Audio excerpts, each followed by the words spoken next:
Shalom Bapak Ibu, saudara-saudari terkasih dalam Tuhan Yesus. Jumpa lagi kita dengan renungan hari ini yang diberi tema orang kaya dan hartanya.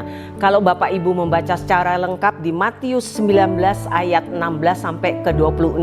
Kisahnya dimulai dari dikatakan di Alkitab bahwa ada seorang muda kaya. Suatu hari dia bertanya kepada Yesus, perbuatan baik apa yang harus dilakukan supaya dia memperoleh hidup yang kekal? Di ayat yang ke-17 Tuhan Yesus menjawab, hanya satu yang baik, yaitu turuti segala perintah Allah. Pastinya 10 perintah Allah. Jangan membunuh, hormati orang tuamu, dan lain-lain. Dan yang hebatnya orang muda kaya ini berkata, oh semua itu sudah aku turuti. Wow, luar biasa Bapak Ibu. Dan hari ini kita akan bersama membaca ayat bacaan kita di Matius 19 ayat 21 sampai 22. Tuhan Yesus menjawab apa yang menjadi pertanyaan dari anak muda ini. Kata Yesus kepadanya, jikalau engkau hendak sempurna, pergilah, jualah segala milikmu dan berikanlah itu kepada orang-orang miskin, maka engkau akan beroleh harta di sorga. Kemudian datanglah kemari dan ikutlah aku. Ayat 22 berkata demikian, ketika orang muda itu mendengar perkataan itu, pergilah ia dengan sedih sebab banyak hartanya.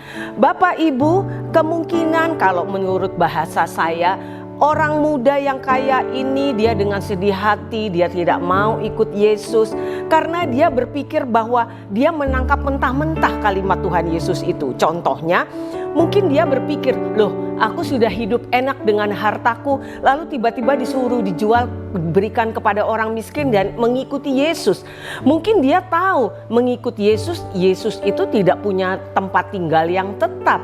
Mau ikut Yesus kemana? Sedangkan segala fasilitas dia sudah biasa menikmati dengan kekayaannya. Jadi dia merasa sedih dan karena hartanya banyak. Lalu pelajaran apa yang bisa kita dapat dari kisah ini? Harta dunia seringkali menjadi berhala dalam hidup kita sehingga menjadi penghalang dalam kehidupan kita, hubungan kita dengan Tuhan. Yang menjadi pertanyaan, bolehkah kita kaya? Boleh, pastinya dengan kerja keras, dengan kerja yang jujur, bersemangat, minta hikmat dan kepandaian dari Tuhan.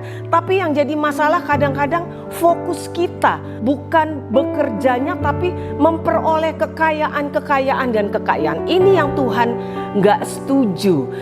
Bapak Ibu, kadang-kadang dengan kita bekerja dari pagi, bahkan sampai pagi, bahkan sampai lupa hubungan dengan keluarga. Kadang-kadang kita berkata bahwa gak ada waktu dengan keluarga. Dan dikatakan juga kalau hari Minggu kemana? Gak ada waktu karena saya harus bekerja. Bapak Ibu, mari. Kadang-kadang kita juga merasa kerja. Yang perlu diingat, kehidupan kekal tidak bisa dibeli dengan uang dan perbuatan baik Bapak Ibu. Dan renungan kita hari ini, masih adakah yang kita cintai saat ini? Harta, posisi, mungkin yang menjadi fokus kita. Bahkan kadang-kadang kita menjadi sombong. Kita berkata bahwa semua harta yang ku dapat ini kan karena kepandaianku, karena kehebatanku. Kita lupa bahwa semua itu karena anugerah yang daripada Tuhan. Siapa yang memberi kepandaian? Siapa yang memberi hikmat kepada kita? Semua itu anugerah Tuhan sehingga kita bekerja dengan baik dan kita bisa sukses. Dan pastinya semua harta yang kita dapat itu semua berguna untuk keluarga, bahkan Bapak Ibu menjadi berkat buat banyak orang. Sekarang apa yang harus kita lakukan? Sadarilah bahwa memiliki Yesus berarti memiliki segalanya. Karena Yesus adalah sumber segalanya.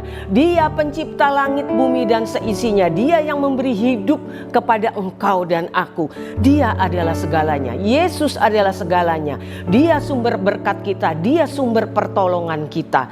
Dan Yesus membawa harta sejati yang tidak fana melampaui kebahagiaan materi duniawi. Dan hari ini penulis memberikan quote seperti ini. Jangan mencintai hartamu dan bahkan jangan percaya bahwa harta bisa membeli segalanya. Tetapi percayalah bahwa memiliki Yesus berarti memiliki segalanya. Semangat berkarya, Tuhan Yesus memberkati. Immanuel.